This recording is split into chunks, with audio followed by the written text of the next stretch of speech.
Have an Android TV or an Android tablet? You may want to disconnect them after hearing these stories on today's episode of MSP Dispatch.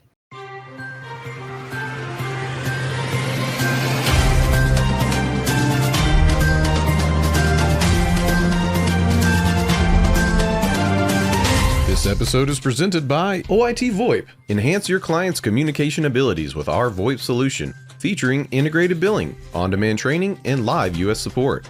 Collaborate seamlessly with Microsoft Teams integration and put your entire phone system in your pocket with Mobile X. Improve your offerings and increase profitability with reliable service for 1/10 of the average MSP acquisition cost. To learn more, visit oit.co or dial 844-CALL-OIT. Good morning and welcome to the October 11th episode of MSP Dispatch, your source for news, community events, and commentary in the MSP channel. I'm Ray Orsini, joined as always by my co-host, Mr. Tony Francisco. How you doing, Tony? I'm kind of sleepy today. Gotta be honest with you. I'm really tired. No, I'm actually really good. I'm just relaxed. Had an awesome I know why weekend. You're good too. You're good because you were playing with your brand new 3D printer. That's why you're good. You and I can't talk as much anymore. I'm telling you right now, that 3D printer. So for like a rose, you put a rose in the vase. Look in the vase. Look at how beautiful that is. So I'm going to basically print one of those in every possible color and every possible size, and everyone I know is going to get one as a Christmas present. Why? That's the best thing. Thank you, Ray. Just that's all you have to say. It's not even Tony. It's thank you. Listen, at this point, I'm not only apologizing to Kelly, I'm apologizing to your boys and their college fund. I'm apologizing to your financial planner. I'm apologizing to your future generations of the Tony Francisco estate. I'm just sorry, okay? What happened? Ray happened. Amazon, it's like, Ray. We know Tony used to save, and he was really good about retirement, and then suddenly all we have left over from him are these empty spools of filament. It's just, but with my Flipper Zero, I can go out and get new stuff. What are we talking about today? With great filament comes great responsibility. With so much filament. Let's get into the news, man. Let's get into the news.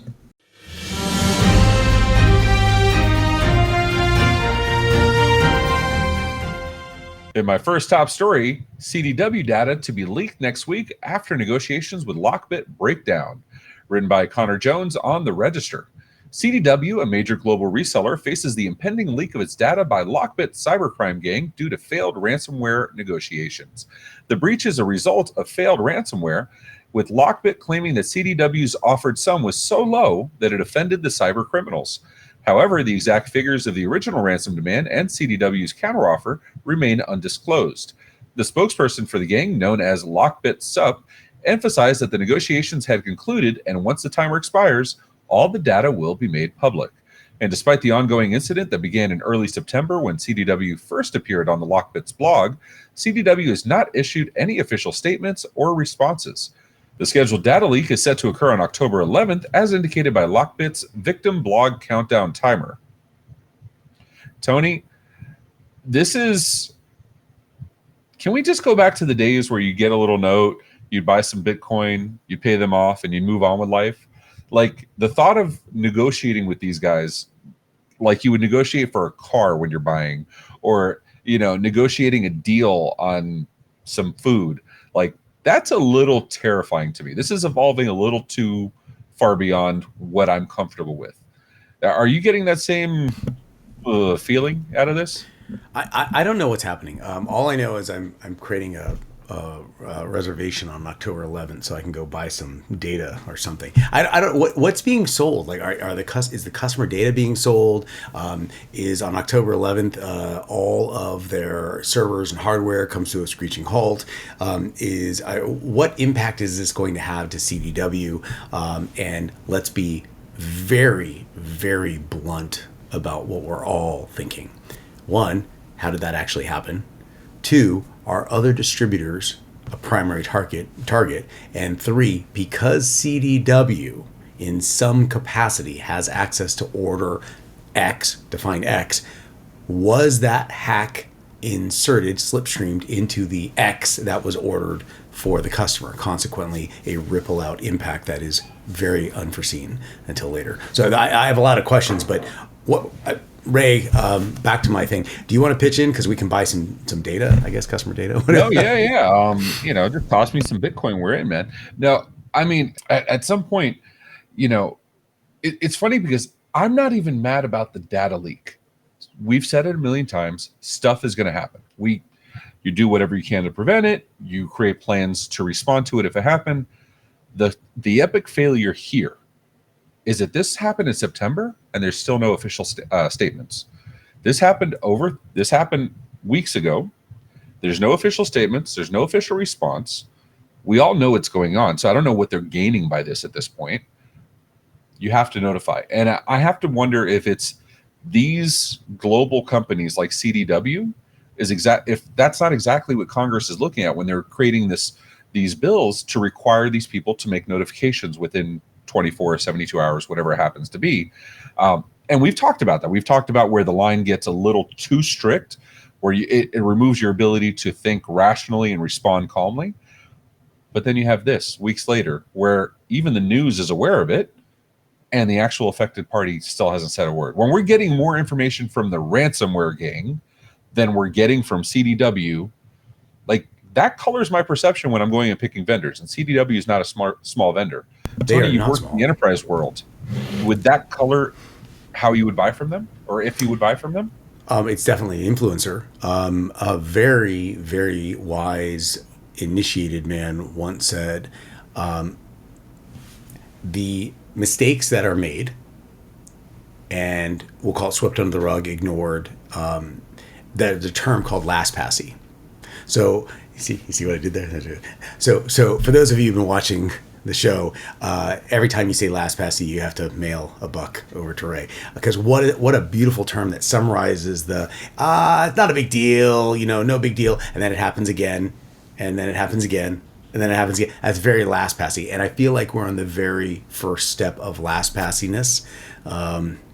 Ray, am I going in the wrong direction?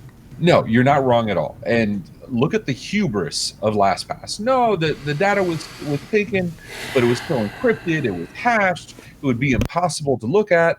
And now we have concrete evidence that these blobs have been reversed, have been decoded, that they have been, and not to mention all the metadata that LastPass didn't mention that came out of it. And so when you look at one bad actor, and I'm calling LastPass the bad actor, not even the ransomware. When you have one bad actor like LastPass reacting this poorly over this many times, over this many months, and then you see another player like CDW, do they say, well, LastPass did it and they still have customers, we're good? Does CDW say, we know we're on purchasing lists for all 50 states, most government, federal, municipal, so on and so forth. So it's CDW and Dell and like 2 other companies. So they know those things are locked in a year at a time. I wonder if vendors or purchasers should be smart enough to say, if this such type event happens and you don't respond in this way, we have the right to withdraw our purchasing agreement from you. I would like to see financial penalties for this kind of behavior. But for now, Tony, I'm sure we'll hear from the MSPs saying, why do you buy from a CDW anyway? To which I say, why we're using LastPass. But give us some good news. There's a chip shortage and OpenAI is solving all of that because they're not going to take our precious resources, right? So close. Not even kind of close.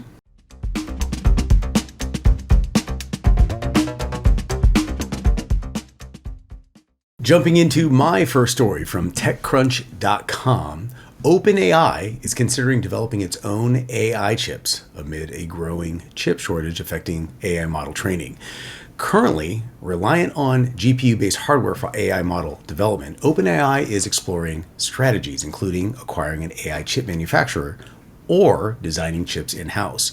The surge in generative AI has strained the GPU supply chain, with leading chipmaker NVIDIA's top AI chips sold out until 2024. While GPUs are pivotal for OpenAI's operations, their cost is prohibitive. Google, Amazon, and Microsoft have already ventured into AI-specific chips. OpenAI, nearly $1 billion US in annual revenue with a potential valuation of $90 billion, faces the challenges of the hardware industry, where some AI chip initiatives have faced setbacks. Ray, here is my question for you. AI, that is the cure. But sometimes the cure could be worse than the disease. Is this the case where we are not recognizing the implementation of this amazing thing is going to destroy everything around it? What are your thoughts? So I'm all for ASICs, right? Application-specific integrated chips. I don't know the exact methodology they're going to use here. I'm not a hardware engineer. So if you're one of those people, I can already hear like Kevin Dukevich yelling at me, that's not the right thing. I apologize. All right. But either way, the sentiment holds true. I'm all for purpose-built hardware. That makes sense to me. Look at the GPUs. GPUs are probably the closest example, right? GPUs, you get these high-end gaming GPUs, and then they were used for Bitcoin mining for the longest time. Still are to a certain extent, but that was replaced with ASICs specifically designed for Bitcoin mining, right? And that did lessen up the load a little bit on the GPUs at the time. It increased availability. It was a nice thing to have. Now, the reverse, if there's only so many fabs we can use, and there's only so many fabs that can create hardware, and there's only so many fabs you can purchase from, especially when you have behemoths like Apple saying, we're going to take all of your inventory for the next 3 generations and gimme. And they can cut it off at any second, but still, you're going to say yes because you're not an idiot. So I wonder what the outcome is here. I do love the idea of having purpose-built hardware that can affect AI models much more effectively, maybe with lower power consumption, maybe in more portable devices where you can have HPE was showing off really powerful hardware to do local LLMs. I'd love to see that in a laptop. I'd love to see that on a cell phone, right? Imagine if you could do local processing. Now the remote processing of your data that could possibly be leaked, like happened to Microsoft and like happened to OpenAI. If you can process it locally, maybe that's less of a concern. It's better security, and that's worth some trade-off in your little Google box or Apple box, depending on what you're carrying. So, Tony, am I on point here? Am I like completely reading the wrong tea leaves? What's your takeaway on this? I think you are absolutely on point, specifically with the term purpose-built. So the ASIC chips, the application-specific integrated circuit chip. I didn't know chip. I'm like, chip, circuit chip. Absolutely the most efficient, effective way to move forward. But I also believe that this is one of those unforeseen, kind of like in the battery market. Hey, Tesla's coming out with this. Well, now good luck at getting batteries on the cheap, and that is the new gold. So I'm kind of wondering where the ASIC war is going to begin when it comes to AI, and frankly, when it is even going to hit a half-life, because there's no foreseeable end to this. But you did say purpose-built. And what I want to hear from you, Ray, is in your next story, sometimes positive things are done correctly because they are purpose-built. Sometimes you indirectly do something that's purpose-built to do something negative. Let's talk about that.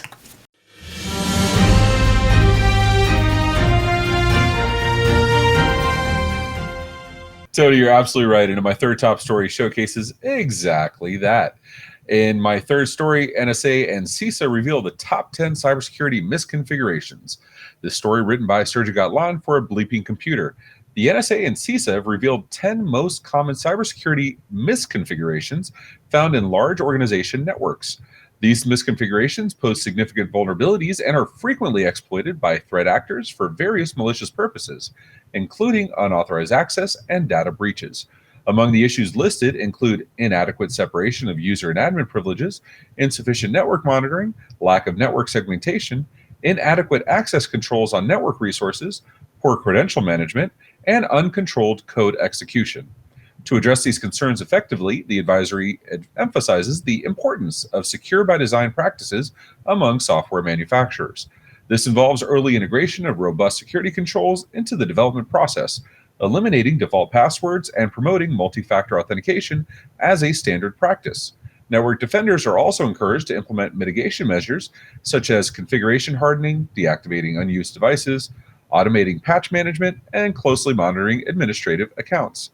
Further, testing based on the MITRE attack framework and accessing security controls against known threat behaviors are recommended to enhance cybersecurity defenses. Tony, add MFA, damn it. No, like, okay. Now, this is funny to me for a few reasons.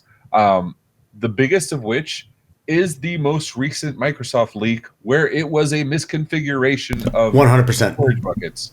Like, when are we going to learn? If Microsoft is making these mistakes, when are we going to learn? Well, here's what's happening right now.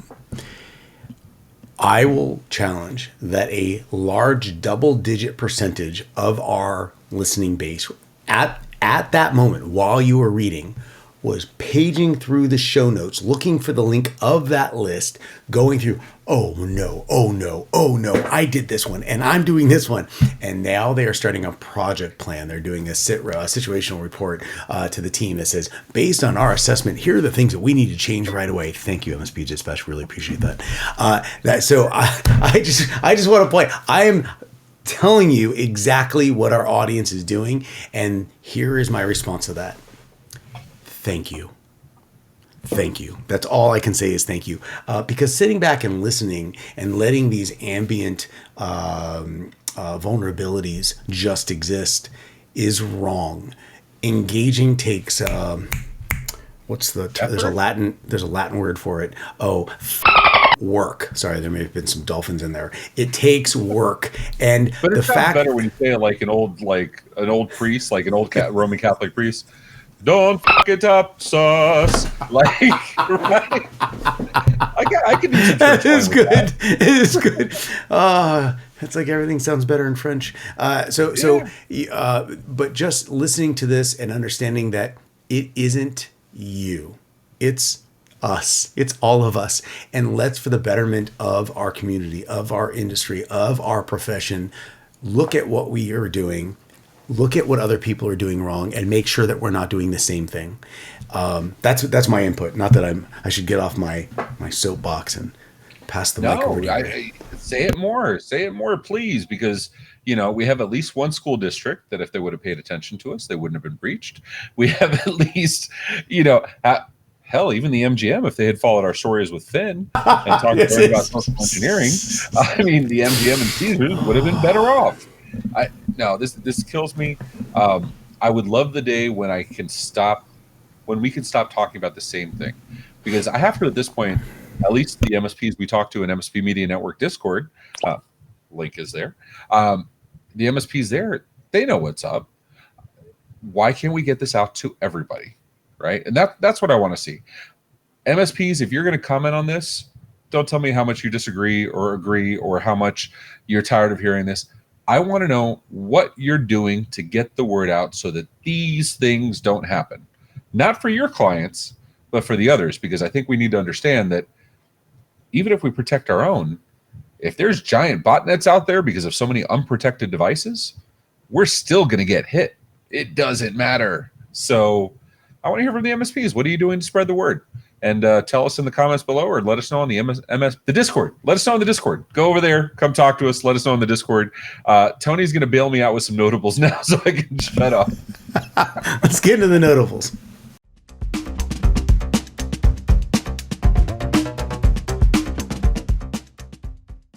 In my first notable mention, thousands of Android devices come with Unkillable Backdoor pre-installed. Written by Matt Burgess for Ars Technica. Cheap Android TV streaming boxes, such as the T95, are being sold with pre-installed, unremovable backdoors, leading to widespread fraud schemes. Researchers at Human Security have discovered these backdoors in 7 Android TV boxes and 1 tablet, potentially affecting around 200 Android models. These compromised devices are found in homes, businesses, and schools across the U.S.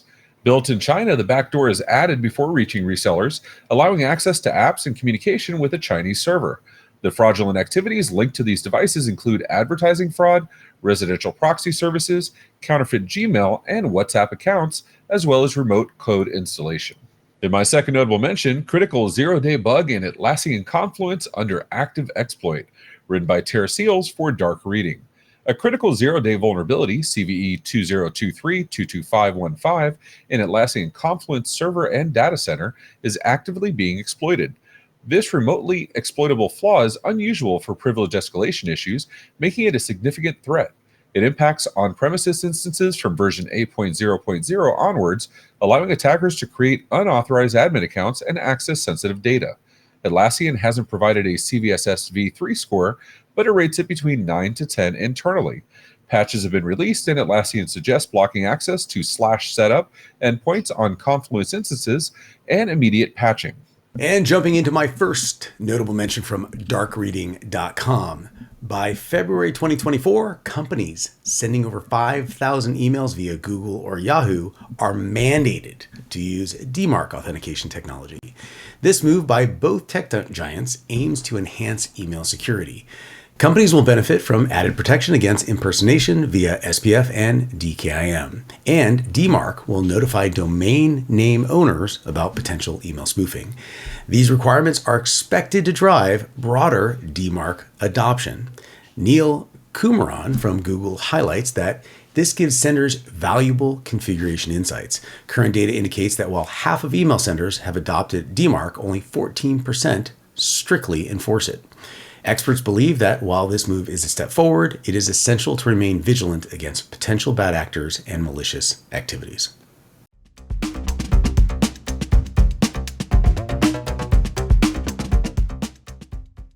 In our resource of the week, Phish Report, written on phish.report. Phish Report is a comprehensive tool designed to combat brand impersonation and phishing attacks. It offers capabilities similar to leading brand protection services while guiding users through the takedown process. Teams can collaborate effectively, track attack timelines, and evaluate phishing campaigns. In addition, the tool provides features such as hosting provider analysis, step-by-step response guidance, and real-time detection of phishing sites. It also employs an open-source signature language for identifying phishing kits, triggering real-time alerts when new impersonation sites emerge. For more information, check out phish.report, and the link will be in our show notes.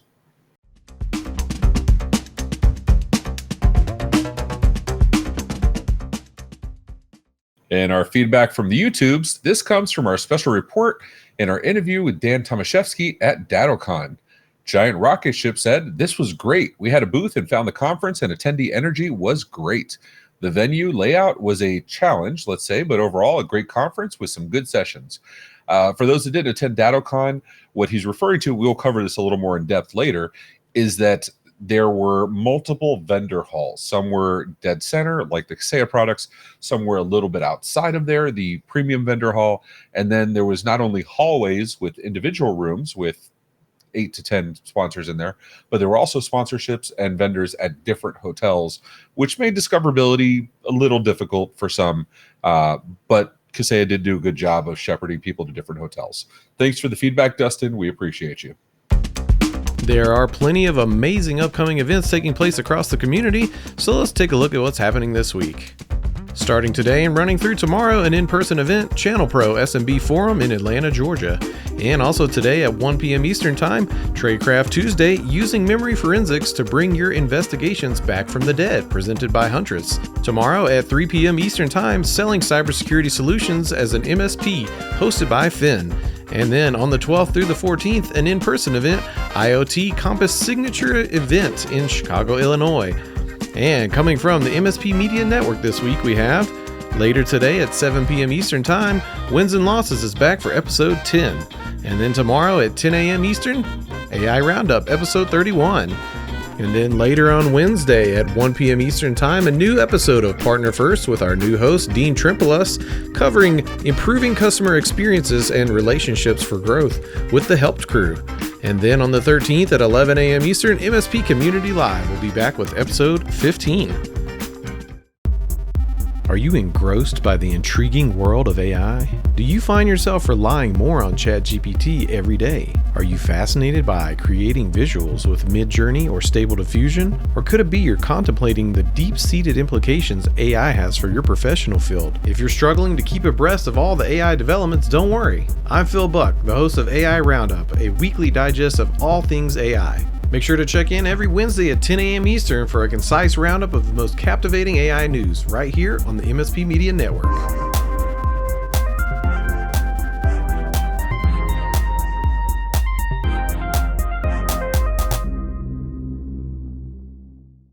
So how'd you like today's episode? If you liked it, hit the thumbs up button. If you didn't, go and hit it 3, 5, 7 times. You know what to do. And if you want to hear more, go and hit the subscribe button on the YouTube or your favorite podcatcher. Did you know we also have a Discord where we post stories all week? You can propose your own stories and even vote on which ones we'll cover. As my friend Rich Mankey says, make sure to tell a friend. Also, be sure to follow us on social media at MSP Media TV. Have any questions? Email news@mspmedia.tv for answers on the next episode, or leave us a voicemail, 833-MSP Network. Tony, our devices may be hacking us. CISA and NSA are finally putting out, recommendations that MSP Dispatch has been saying for 154 episodes or 155. And Ring is giving away $1 million if you can find aliens. So what was your favorite part of today's episode? Okay, so here's what's going on. I was scheduling on October 11th to download the hacked information that was coming from CDW on my Android device, but because it was already hacked by the Chinese, they have replaced my October 11th with October 12th. I see it on my calendar, which means they're going to get the information before me, which means basically I have to throw everything out. I am unplugging everything. I will, however, run my next episode using smoke signals in binary format, which I don't believe can be hacked today. Maybe next week after that. Yes. Steel third? I don't know. And you hear the silence of a million nerds saying, "I don't get sports ball."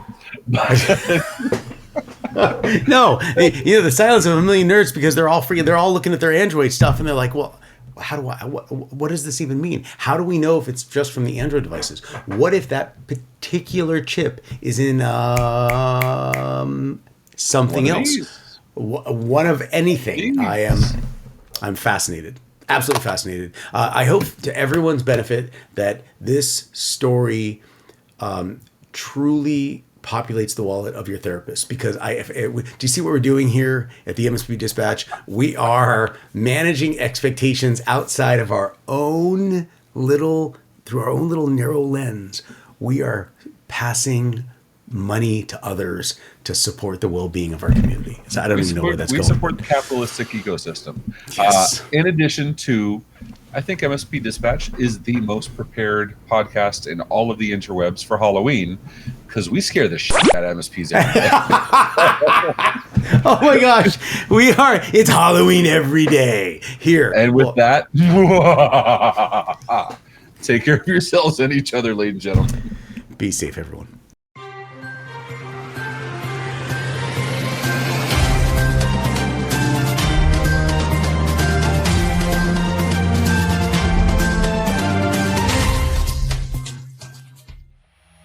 This has been a broadcast of the MSP Media Network.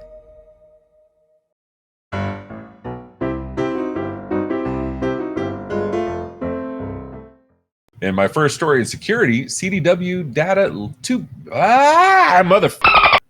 All right. I was muted. I'm going to sing my own song. You can't get me because I did it to myself. Companies will benefit from the added protection against impersonation.